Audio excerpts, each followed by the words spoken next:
Centro Educacional Prisma, ligando você ao conhecimento. Oi, gente! Hoje nós vamos falar um pouco sobre a escravidão, a questão da independência e um pouco da Lei Áurea, né, que são momentos, né, que ocorreram, situações que ocorreram aqui no Brasil, na época colonial, imperial, né, e depois, quase antes da República, né, e nós vamos ver o que isso influenciou para os povos, né, que foram libertos, escravos, né, na época que aconteceu a abolição. Vamos lá? Então, a escravidão no Brasil, ela começou, como a gente já sabe, começou com os indígenas, né? Após os indígenas, né, vieram os africanos, né, escravos como escravos, e aqui o que aconteceu? Porque eles formaram um quilombo, né? Os quilombos, né, foram locais, né, de refúgio, onde, por conta do sistema escravista no Brasil, na época colonial, né, eles começaram a se refugiar nesses locais. E aí a gente vai ver, a palavra quilombo, ela veio da língua congo-angolanas e significa acampamento na floresta. Isso na África, tá? Aqui no Brasil, ela significa, né, refúgio. Os escravos fugidos se organizavam nas matas. Então tem esses dois contextos, né? Porque lá na África, né, a estrutura, né, geográfica da África, né, existiam muitas matas, né, era bastante desabitadas. Aqui no Brasil, nós tínhamos matas, né, mas lá tinha mais floresta, aqui já era mais mata. Então, por isso que elas vieram são parecidos, né, os significados, porém de ambientes diferentes. Vamos lá. Continuando. Aí eu trouxe para vocês alguns locais aqui no Brasil que existiram, né, nas regiões onde existiram os quilombos na época. Ou seja, o principal dele, que a gente mais divulgado, né, historicamente, foi o Quilombo dos Palmares. Mas todas essas regiões aqui, ó, norte, tá? Todos esses locais, o nordeste, vamos lá, pode passar, o sudeste, né, o sul e o centro-oeste. Para vocês verem que em todas as regiões brasileiras vieram escravos, né? Houve justamente o tráfico de escravos aqui no Brasil. Continuamos. Pouco se sabe, né, como foi organizado o maior quilombo no Brasil, que foi o Quilombo dos Palmares. Vamos ver um pouco dele. Eu queria que vocês olhassem aqui a figura, né, toda a forma como o quilombo, né, é mantida. Assim, muitas comunidades também tentam manter o mais tradicional possível, trazendo historicamente, né, mantendo historicamente os locais que lembravam o quilombo. Havia 9 comunidades espalhadas, né, em todo o Brasil. E aqui são todas elas: Amaro Arotirene, Taboca, Zumbi, Dambrambanga, Aquatene, Subupra, Cerca Real do Macaco e Andalactuxe. Essas são as comunidades espalhadas na época, espalhadas no Brasil. Comunidades quilombolas, tá certo? E aí, a escravidão, ele não conseguiu, no período, né, da escravidão, não conseguiu dar um fim, um basta, né, nesse sistema escravista. Entrou na independência, né, justamente com o propósito de acabar com esse sofrimento, com a situação econômica, social e política que o Brasil estava enfrentando. E aí vem a independência. A independência, quando Dom João, a família real, chegou aqui no Brasil, primeiro foi a Bahia, depois ele foi para o Rio de Janeiro. Lá, o Rio de Janeiro se tornou a segunda capital do Brasil. No entanto, quando ele chegou no Rio de Janeiro, ele elevou o Brasil a Reino Unido. né, de Portugal, Brasil e Algarves. Fez essa união, né? O Brasil passou a ser chamado Reino de Portugal, com todas as características políticas e administrativas, né? E isso gerou uma insatisfação, né? O corpo, justamente, de Portugal, né? Eles não ficaram satisfeitos com essa determinação do rei aqui no Brasil. E aí, o que foi que aconteceu? Vamos dar uma olhadinha. Em 1820, né, houve convocaram eleições para a instalação de uma Assembleia Constituinte para elaborar uma Constituição. Enquanto isso, né, foi Dom Pedro, né, que ficou aqui no Brasil, né, eles tentaram fazer uma Assembleia para fazer uma Constituição. E aí o que aconteceu? Vamos lá.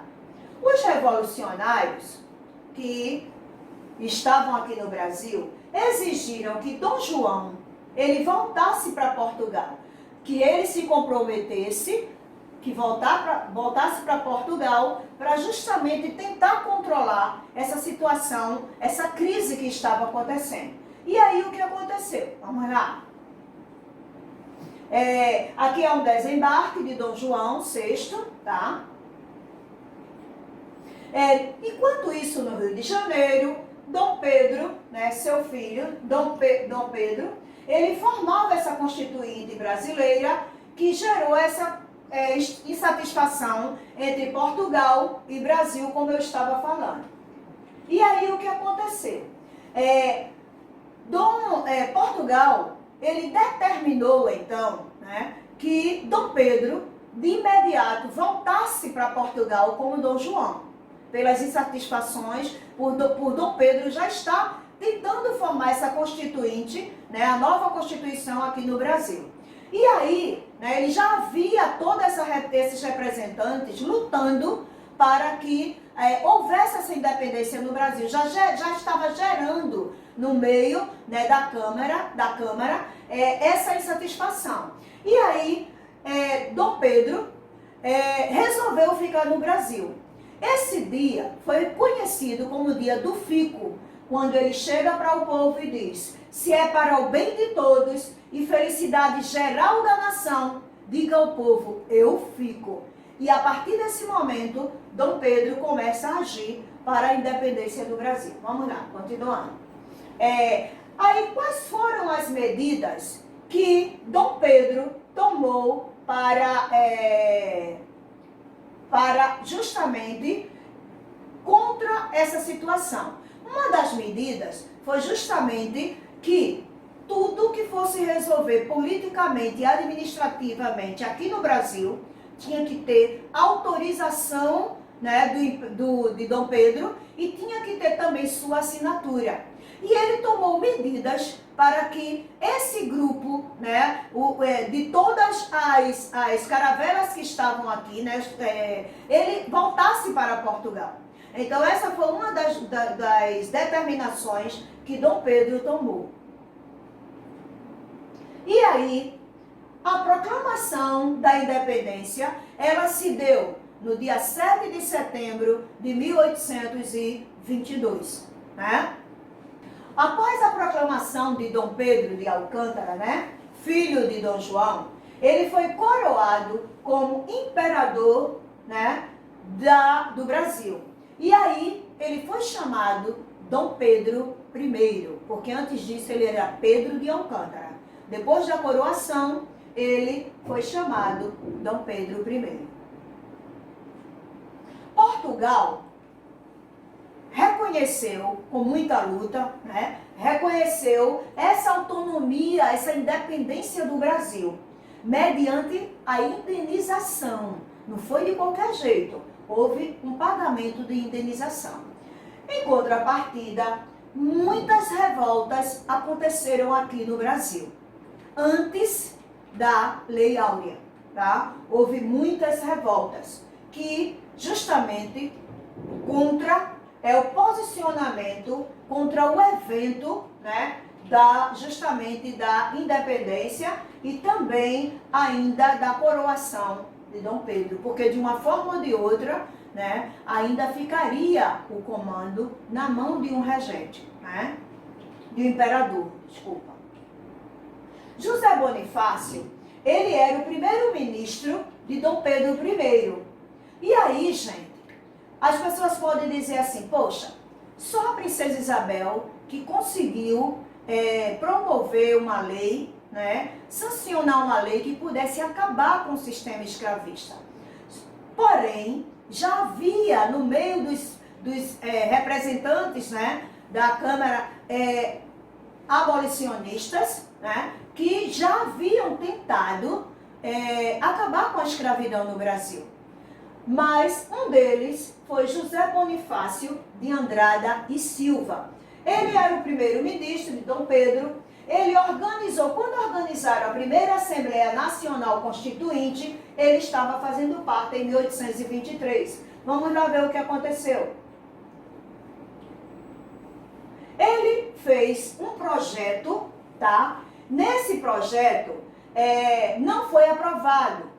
Esse projeto era um projeto específico para a Assembleia em 1823, porém esse projeto foi dissolvido. Nesse projeto, ele justamente queria promover, acabar com o sistema escravista, só que não de uma vez, mas gradualmente, por parcela, por situações que iam sendo elaborados e cumpridos, por normas, por leis que iam ser cumpridas. Porém, esse projeto que ele trouxe não foi suficiente para acabar. Esse projeto foi desfeito, né, porque a Constituinte, Dom Pedro dissolveu ela logo após, e, infelizmente, José Bonifácio foi preso, exilado, passou um bom tempo fora do Brasil e depois ele voltou, mas com a situação, né, de poder bem mais fraca, tá? E aí, o que aconteceu? Com a continuação, né, das revoltas, veio a abolição da escravatura. Vamos lá falar um pouquinho dele. A abolição da escravatura, ela se deu com o projeto, né, com a sanção justamente da Lei Áurea. A Lei Áurea, que foi assinada no dia 13 de maio de 1888 pela princesa Isabel. Vamos falar um pouquinho dela.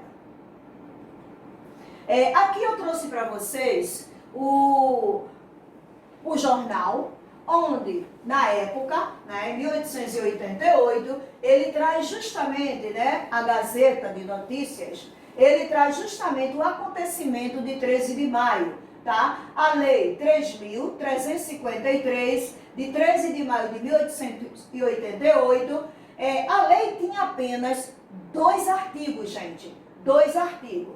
O primeiro artigo dizia assim, declarada extinta a data desta lei, a escravidão no Brasil. E o segundo artigo dizia que revogam-se nas disposições em contrário. Então, a lei, ela tinha que ser seguida. Não poderia ter nada ao contrário. E ele ainda diz assim, manda, portanto, a todas as autoridades a quem o conhecimento e a execução da referida lei pertencer, que cumpram e façam cumprir o guardar tão inteiramente como nela se contém. E aí, né, o secretário de Estado dos Negócios Interinos, Negócios Estrangeiros, bacharel Rodrigo Augusto da Silva, imprimiu, publicou e correu. E aí vem a assinatura do Palácio, né, no dia 13, Rio de Janeiro, tá, assinado pela princesa imperial regente, princesa Isabel. Aqui está justamente, né, a extinção, né, da escravidão, do sistema escravista no Brasil. E aqui eu repito o número da lei, 3.353, os 2 artigos, para vocês verem mais nítido, tá? Essa lei, né, o que aconteceu? Ela trouxe liberdade total aos escravos, certo? Que existiam dentro do Brasil na época. Segundo o autor, mais ou menos 700 mil escravos, né, foram abolidos da escravidão aqui no Brasil.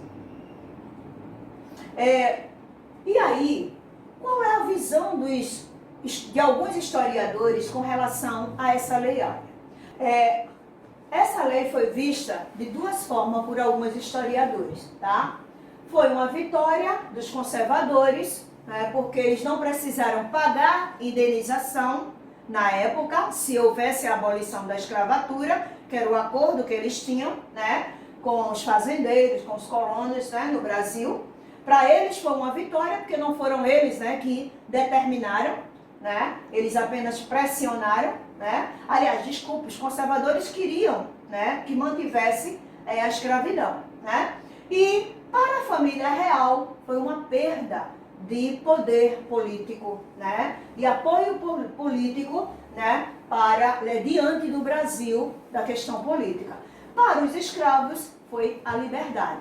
Infelizmente, a liberdade, ela houve, né, mas eles não foram, né, preparados, porque o Brasil não estava preparado para receber essa quantidade de escravos, né? Então eles foram libertos, mas eles não foram incluídos, né? Eles não foram preparados para essa liberdade. Aí a gente vai ver mais alguma coisa sobre ele. Não era apenas, né, a liberdade, ela não estava apenas em jogo, né? Não foi só a liberdade que estava em jogo. O debate também sobre a repartição, para alguns historiadores, né, havia um debate na época, foi por isso que houve também a escravidão, né, a abolição da escravatura, porque já estava havendo, né, por trás, né, das câmeras, vamos dizer assim, já estava havendo uma revolta, né, já estava havendo um apoio para que houvesse a repartição dessas terras brasileiras, né? Os abolicionistas, alguns já estavam trabalhando, lutando em cima disso. E aí até falam que havia proposto pelo abolicionista André Rebouças, que era um engenheiro negro de grande prestígio, filho, né, de um senhor de engenho com a escrava. Ele queria criar um imposto sobre as fazendas que eram improdutivas aqui no Brasil e distribuir essas fazendas, as terras para esses escravos, ex-escravos. Joaquim Nabuco, também um abolicionista, né, ele deu esse apoio. Então já havia, né, esse conflito por trás antes, né, de haver a abolição da escravatura. Então, se crê que isso levou, né, essa pressão política levou a vir a abolição da escravidão aqui para o Brasil. Lembrando que o Brasil foi um dos últimos países que aceitou a abolição da escravidão aqui no Brasil na época, né? Então, aí a gente traz um pouquinho, né, do sofrimento que esses escravos vieram passando, né, desde a época colonial, né, até o Império, né, um ano e pouco antes da abolição da independência, né, da República aqui no Brasil, né? Então aí a gente vê um pouco justamente dessa luta, né, que esses escravos, né, na época, né, lutaram para poder ter sua independência. E a gente já leu, né, já estudamos passados, né, nas aulas passadas, nós temos visto como esses escravos ficaram no Brasil após a abolição da escravatura. E a gente trouxe para a nossa região, né, e a gente trouxe para o nosso estado, né, pernambucano. Nós já falamos, né, de um texto, os escravos após a abolição aqui no Recife, como eles viviam, a perseguição que eles ainda passaram, estereótipo que foi criado, né, as marcas que foram deixadas, e até hoje nós vemos que o negro ele tem ainda sofrido muito, né, ainda preconceito, justamente porque ainda nutre, né, esse olhar ainda hostil, né, com relação ainda às diferenças de pele, né, que foi uma das marcas que ficou na época após a abolição. E aí a gente vai terminando por aqui. e desejamos a vocês um bom dia, uma boa tarde ou uma boa noite e fique na paz e até a próxima aula.